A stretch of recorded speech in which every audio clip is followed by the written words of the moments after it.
الحمدللہ وکفا والصلاة والسلام علی نبیہ المصطفیٰ۔ یہ حدیث بچپن سے میں رمضان المبارک کے مہینے شروع ہونے کے ساتھ سنتے ہوئے چلا آ رہا ہوں۔ آپ سبھی بھی یہ حدیث کئی بار سنے ہوں گے، اور میں یہ حدیث سنتے ہوئے کافی تعجب کرتا تھا۔ یہ حدیث ممبروں پر وہ خطبہ بیان کرتے تھے، مساجد میں وعظ و نصیحت میں بیان کرتے تھے، تو تعجب کرتا تھا کہ آخر میں کیوں امین السماء یعنی جبریل امین اور پھر امین الارض محمد صلی اللہ علیہ وسلم دونوں مل کر بددعا دی اس شخص پر جسے رمضان المبارک کا مہینہ نصیب ہوا، پھر یہ مبارک مہینہ ختم ہو گیا اور اس کے گناہ معاف نہیں ہوئے۔ یہ مشہور حدیث جو احمد، ترمذی، بیہقی اور ایسے ہی ابن خزیمہ نے روایت کی ہے کہ جب آپ صلی اللہ علیہ وسلم ممبر پر چڑھ رہے تھے، آپ نے 3 مرتبہ آمین کہا۔ بعد میں صحابہ کرام نے پوچھا کہ آمین کیوں آپ کہہ رہے ہیں؟ آمین کا معنی ہوا کہ آپ کسی کی دعا پر کہہ رہے ہیں کہ اے اللہ اس دعا کو قبول فرما۔ پھر آپ صلی اللہ علیہ وسلم نے ایک مرتبہ آمین کہنے کا سبب بیان کیا کہ جبریل امین جو آئے اور کہا کہ رغم انف عبد ادرک رمضان ثم انسلخ قبل ان یغفر له، کہ اس شخص کی ناک، اس آدمی کی ناک مٹی میں رگڑ جائے، یعنی رسوا ہو، ذلیل ہو آدمی، یہ نہایت ہی گھٹیا آدمی ہے۔ وہ آدمی جسے رمضان المبارک کا مہینہ نصیب ہوا، پھر یہ مہینہ ختم بھی ہو گیا اور اس کے گناہ معاف نہیں ہوئے، تو تعجب کرتا تھا آخر میں کیوں؟ بعد میں اس کا جواب ملا، اور عربی مثل ہے اذا علم السبب بطل العجب، کہ اگر سبب معلوم ہو جائے تو تعجب پھر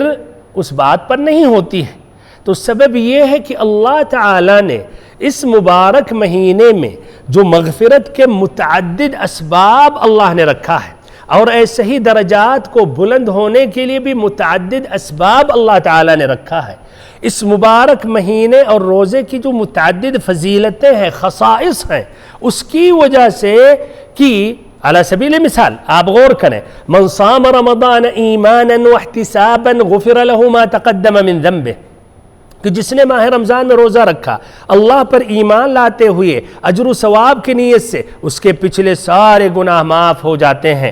اور ایسے ہی جس نے من قام رمضان ایمانا واحتسابا غفر له ما تقدم من ذنبه، جس نے ماہ رمضان میں قیام، تراویح کی نماز، تہجد کی نماز کا اہتمام کیا، ایمان لاتے ہوئے اجر و ثواب کی نیت سے، اس کے پچھلے سارے گناہ معاف ہو جاتے ہیں۔ ایسے ہی من قام لیلۃ القدر، جو شب قدر میں جس نے قیام کیا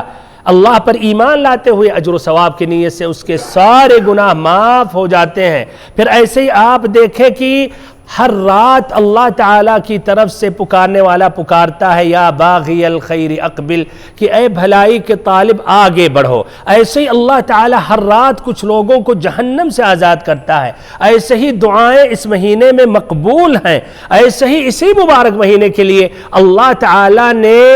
اسی مہینے کو منتخب کیا، اور دین اسلام، نبی محمد صلی اللہ علیہ وسلم کا جو سب سے عظیم معجزہ ہے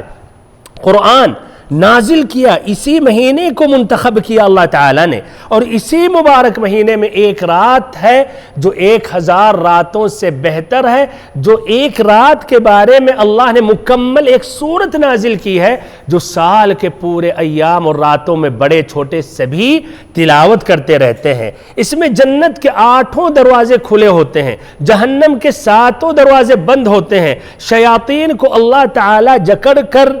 ان کو بند کر دیتا ہے۔ اور اس میں پھر آپ دیکھیں عمرہ کی فضیلت، ایسے ہی آپ اس میں دیکھیں صدقات و خیرات کی فضیلت، اس میں قرآن مجید کی تلاوت کرنے کی فضیلت، ذکر و اذکار کی فضیلت، اعتکاف کی فضیلت، اور ایسے ہی کسی کو روزہ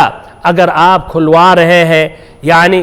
کسی کو آپ روزہ کے لیے آپ افطاری پیش کر رہے ہیں، اس کی فضیلت، ایسے ہی اس کے علاوہ اور جو اس کے فضائل ہیں۔ اب اس کے بعد بھی یہ اسباب مہیا ہے، اس کے بعد بھی اگر آپ کے گناہ معاف نہیں ہوئے تو اس کا معنی مطلب کیا ہوا کہ آپ نے کوشش ہی نہیں کی، کیا آپ چاہتے ہیں دن بھر سوئے رہیں اور رات بھر مارکیٹوں میں گھومتے رہیں یا موبائل پر بیٹھے رہیں یا ایسے ہی ٹی وی دیکھتے رہیں یا ایسے ہی ٹک ٹاک میں لگے رہیں یا یوٹیوب میں لگے رہیں، فیس بک میں لگے رہیں یا ایسے گیمز کھیلتے رہیں، پھر ایسے ہی بیٹھے بیٹھے آپ کے گناہ معاف ہو جائیں، جنت مل جائے، جہنم سے آزاد کر دیا جائے؟ سبحان اللہ، نبی صلی اللہ علیہ وسلم نے اسی لیے کہا کل امتی یدخلون الجنت الا من ابا، کہ ہماری امتی، ہمارے امت کے ہر فرد، ہر شخص جنت میں داخل ہوگا سوائے وہ جو خود رفض کرے، انکار کرے کہ ہمیں جنت میں داخل نہیں ہونا ہے۔